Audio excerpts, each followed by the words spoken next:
US stock indices are sharply lower, but off the lows from overnight as investors react to the shocking violence in Israel and Gaza over the weekend. Want to know more?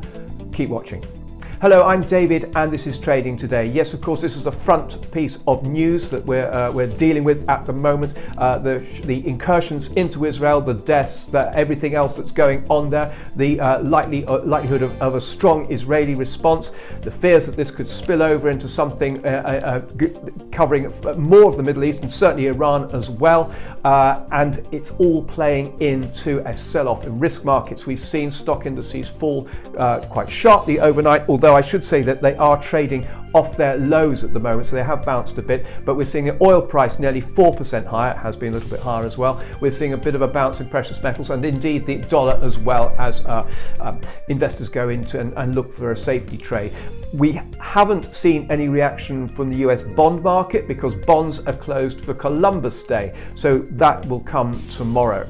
But as things stand at the moment, there's a lot of jitters, a lot of nervousness out there. Now, we had a strong close to last week. We saw the Dow on Friday. The Dow rose 0.9%, the S&P was up 1.2%, and the Nasdaq up 1.6%. This followed on the back of a very strong non-farm payroll figure. Initially, we saw a big sell-off in stock indices and a big sell-off in bonds. Bond yields jumped around 10 basis points. That was the yield on the 10-year Treasury note anyway, before pulling back somewhat. And then we got this big rally in stock indices.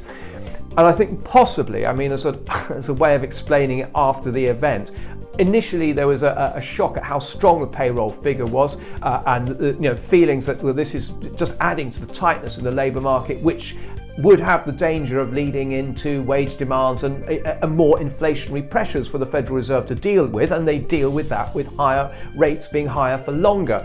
But in fact, average hourly earnings did tick down a touch, which perhaps investors sort of thought about again and thought, well, okay, perhaps it's not so bad. And in fact, this is another strong piece of data suggesting that the recession isn't round the corner. Although, of course, in some ways, that's what everyone's hoping for, because when a recession starts to sort of appear, then the Federal Reserve will start cutting rates. It's all a bit of a mess. Anyway, this week we get another look at the state of US inflation. On Wednesday we have PPI, producer prices. On Thursday we have CPI, consumer prices. Two very important bits of data. Remember, it was the hotter than expected CPI last month that preceded the big sell-off in US stock indices and stock in equities in general last month. Look out for that.